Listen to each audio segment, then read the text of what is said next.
minkum syai'an bi ghairi haqqihi. Tidak ada seorang pun di antara kalian yang mengambil sesuatu tanpa haknya.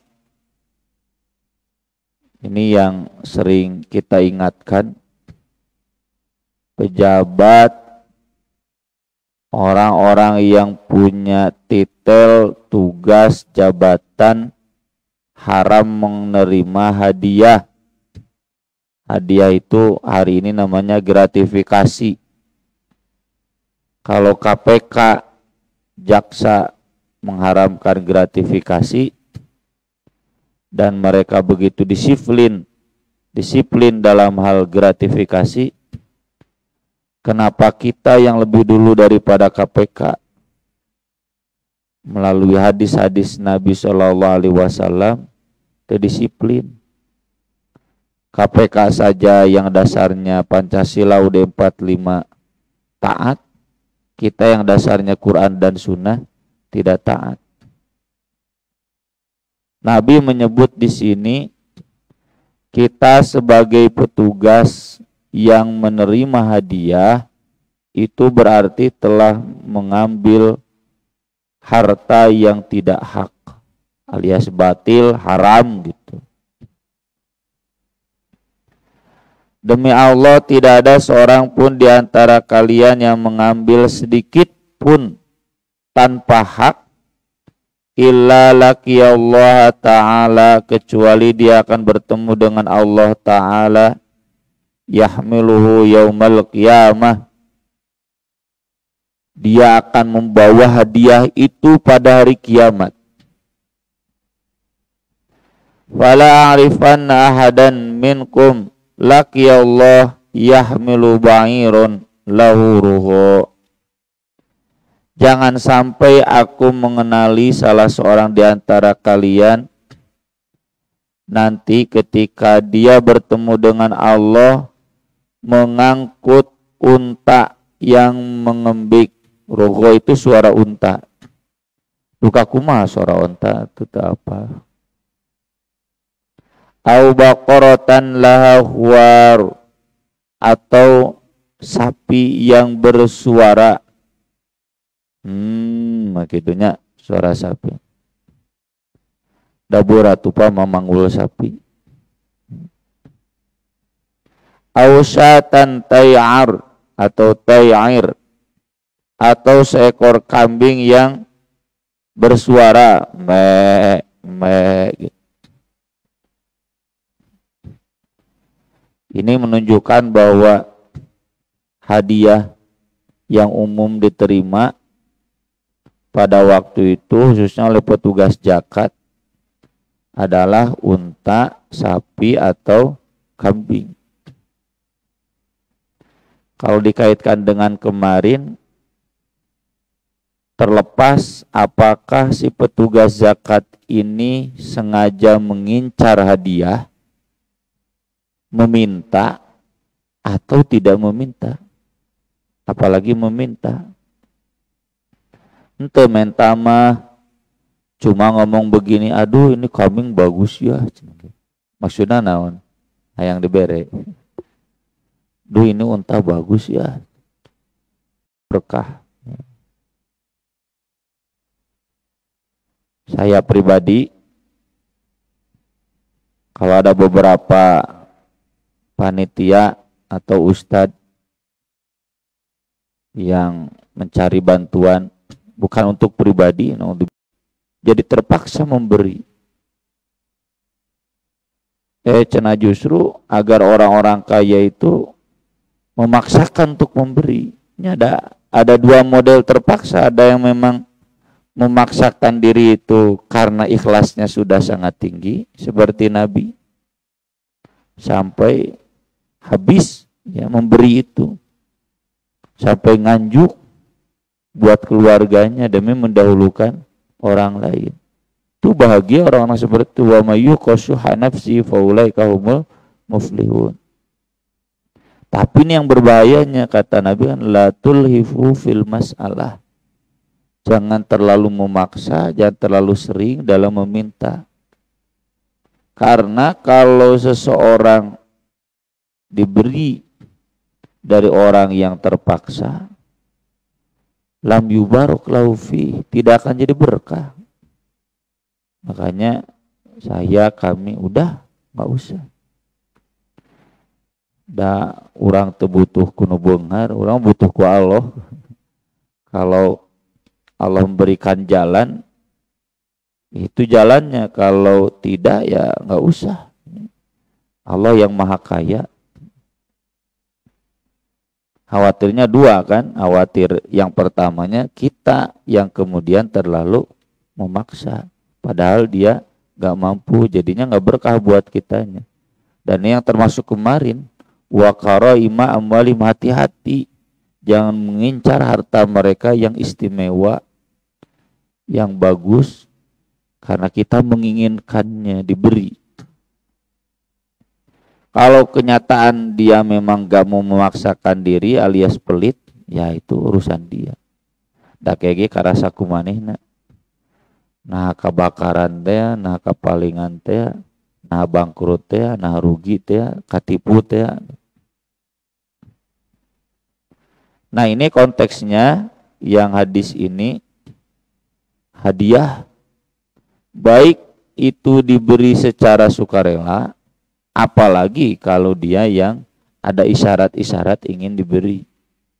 Hadiahnya juga di sini disebutkan sampai sapi, unta, kambing. Tapi bukan berarti hadiah yang kecil-kecilan itu jadi halal. Dan di sini minimal kambing 3 juta. Karena Nabi tadi mengatakan syai'an itu sedikit.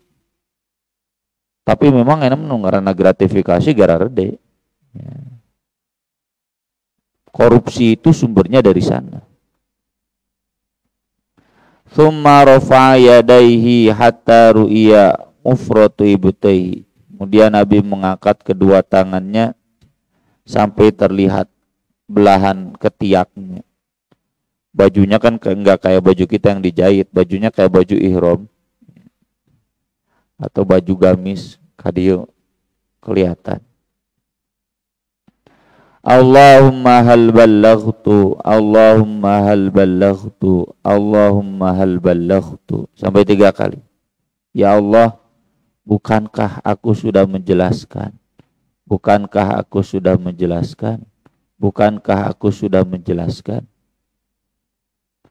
Ini juga yang harus jadi prinsip kita ya, tugas kita menjelaskan. Yang kadang dianggap tidak jelas, akan baik. Apalagi dalam tema ini. Hadiah itu menjadi sesuatu yang sensitif. Ya. Dianggapnya sebagai pemberian sukarela. Tapi Nabi mengingatkan, kalau itu terkait tugas kita, dalam riwayat lain ini disebut ghulul. Ghulul itu penggelapan. Harusnya disetorkan ke Nabi, ini malah dibawa ke rumah. Itu ghulul. Ghulul itu sendiri pada dasarnya adalah menggelapkan harta umat. Dalam Al-Quran ini tololnya orang munafik dituduhkannya kepada Nabi SAW hingga Allah membantahnya. Maka nali nabiyin ayyahul wa mayyaghlul ya'ti bima ghalla yaumal qiyamah. Tsumma tuwaffa kullu nafsin ma kasabat wa hum la yudlamun. Surat Ali Imran. Tidak mungkin Nabi hulul. Orang munafik menuduh ada emas, ada perhiasan yang Nabi gelapkan, tidak dikumpulkan dalam ghanimah. Kemana cenah itu harta orang kafir yang emas, perhiasan berharga? Ya siapa lagi kalau bukan Nabi yang menyembunyikan gitu. Kan kurang ajar. Kapanggih ku Umar digaplok. Maka sampai turun ayat maka nali nabiyin ay yahul. Mustahil seorang nabi gulul. Yang harusnya dikumpulkan nih gonima untuk dihitung ditilep tila. Nggak boleh. Waman yaghulul ya'ti bima ghalla yaumal qiyamah. Siapa yang gulul nanti dia akan datang pada hari kiamat membawa gululnya itu. Maksudnya dia dimalu-maluin, diwirangkeun, dicemarkan nama baiknya di hadapan ru'usul khalaik dalam hadis. Di atas kepala semua makhluk. Tah ieu ustad ieu teh si horeng tukang nilep duit umat kas DKM kas cakat. Kan penggelapan itu dia menyembunyikan, dia memelihara nama baiknya, menyembunyikan, nanti dimalu-maluin diumumkan ya'ti bima ghalla yaumal qiyamah. Kalau yang digelapkannya itu sapi, sapina tah di bapanggul, nepikeun ka nyora. Kalau yang digelapkannya itu unta, diperlihatkan di unta-untanya. Kalau digelapkannya kambing, kambing. Mun digelapkannya triliunan, dibawa tah triliunan.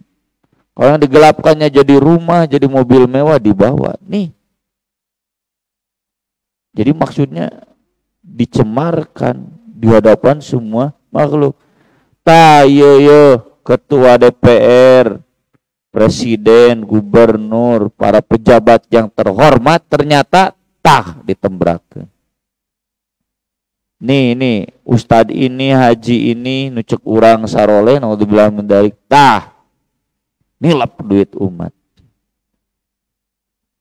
Itu makna awalnya. Jadi yang seharusnya dikumpulkan ghanimah itu, lalu nanti Nabi yang membagikan, ini main nilep ti heula. Termasuk di sini ada ya di hadis, 3 hadis berikutnya nya colok heula. Karena satu tema wa anhu dari Abdullah bin Amr bin Al-As qala kana ala saqalin Nabi sallallahu alaihi wasallam rajulun yuqalu lahu karkarah atau karkirah, sama aja panggilannya antara karkaroh karkirah. Di antara para petugas Nabi, tukang panggul, tukang bawa, ada seseorang yang namanya karkaroh. Famata, ketika dia meninggal, qala Rasulullah sallallahu alaihi wasallam wa finnar. Rasulullah sallallahu alaihi wasallam bersabda dia akan masuk neraka. Baru wasun. Padahal dia petugas Nabi, karyawan Nabi, staf Nabi, bagian angkat angkut. Enak merenang driver, ya. Kada ya driver, supir. Fadhahabu, lalu para sahabat memeriksanya. Kenapa Nabi menyebut dia akan menjadi penghuni neraka? Yanzuruna ilaihi, memeriksa, fawajadu aba'atan qad ghallaha, ternyata mereka menemukan satu mantel baju luar, nama jaket yang dia gelapkan, yang dia gululkan. Terlepas apakah itu dia yang minta atau digelapkan sembunyi-sembunyi atau hadiah. Jaket atau apa jaket sabaraha lah. Jaket Eiger ban. Nah, aya normal 500 juta ya. 100.000. Ini belum zaman Eiger nih. Abatan itu mantel biasa-biasa saja, jaket biasa-biasa saja, baju luar, abaya meureun.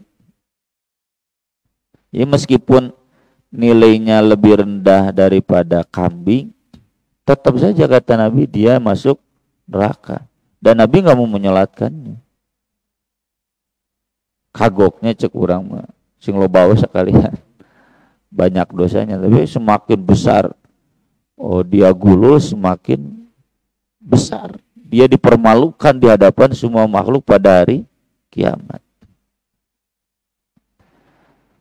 Maka dari itu dalam hadis yang lain Nabi SAW menjelaskan, ini sudah sering kita tulis di Buletin At-Taubah, dan di masa-masa akhir tahun ajaran ini sering ada juga yang tanya, saya share lagi. Tulisan saya diantaranya, awas musim hadiah. Musim hadiah teh naon? Pas bagi rapot. Kan orang tua teh harara yang mere hadiah teh.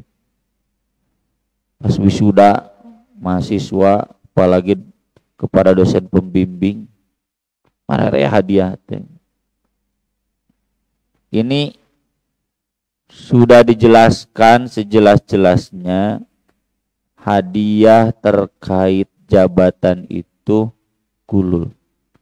Nabi menjelaskan, man ista'malnahu ala amalin falyaji biqalilihi wa kathirihi. Bawa semua yang dia terima, maka yang kami berikan silakan, yang tidak jangan.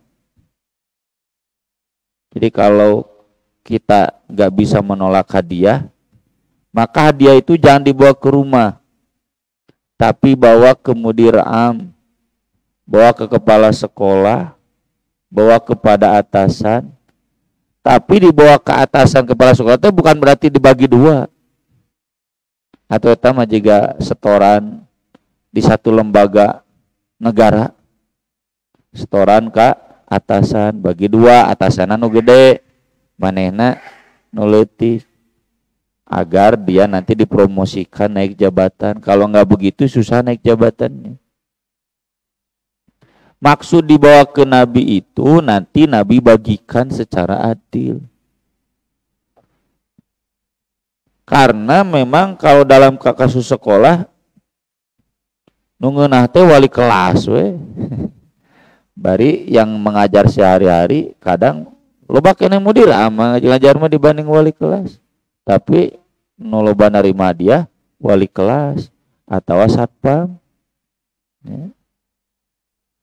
Petugas kebersihan jarang, staf TU jarang. Oh mau staf TU tukang nagih hutang mah, wah malah dibere. Ustadz-ustadz yang lain nggak dapat, yang tidak menghadap wali kelas atau guru pembimbing, muadib, murabi. Ya. Bawa semua kepimpinan, nanti pimpinan membagi rata untuk semua.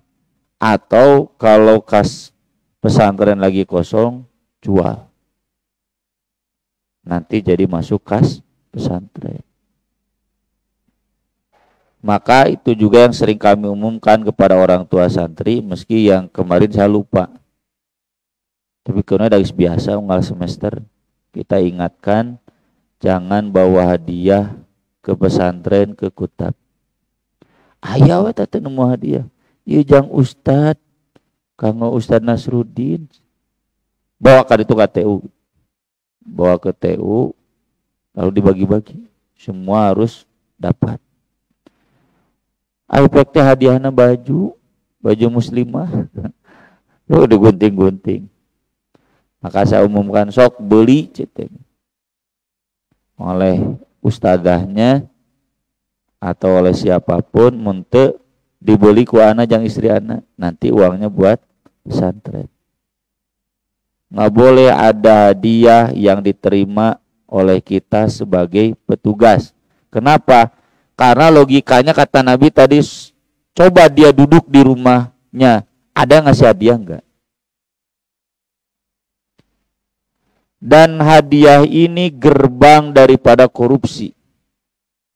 Awal mula korupsi itu polisi di Amerika, saya juga dapat cerita dari KPK ketika penyuluhan anti korupsi.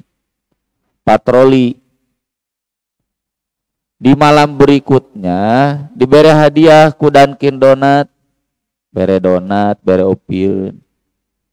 Maka setiap dia patroli, dia pasti berhenti di sana. Ngarah di suguhan. Dan itu yang kemudian membuat rakyat mengeluarkan uang lebih banyak. Dari sana kemudian pejabat itu hanya akan jalan kalau dapat tip tambahan. Kalau tidak ada tambahan, tidak akan diproses. Laporan, kan udah jadi istilah laporan ka anu mah leungit hayam jadi leungit motor gitu. Kenapa? Karena besar di saya ketika mengurus satu kasus. Ini termasuk LBH kita mengingatkan, tapi bukan LBH kita yang meminta, Ustadz. Polisi itu, jadi disebut polisi. Sok minta anu, kuma moal diberi. Kasusnya ada bahan dihentikan baik, kita perjuangkan lewat propam, lewat apa. Dan memang lama, 3 tahun. Iya kasusna kakara asup geus kaluar kakara diponis 3 tahun. Dan itu memang begitu. Telepon, Ustadz, si Pak anu penyidik yang makan siang di anu nyasok. Nanti saya temui, cenah Ustadz pun tentang pola satu Ustadz teh cenah. Naon gitu. Nya maksud makan siang teh kan ada istilah nggak ada makan siang yang gratis. Mau saja ke lamiri baik. Nggak apa-apa. Kita tekan lagi pakai media tuh pakai bagaimana. Dan oleh kakak kelas saya juga sudah diingatkan para aktivis usaha gini mau malam. Alhamdulillah beres.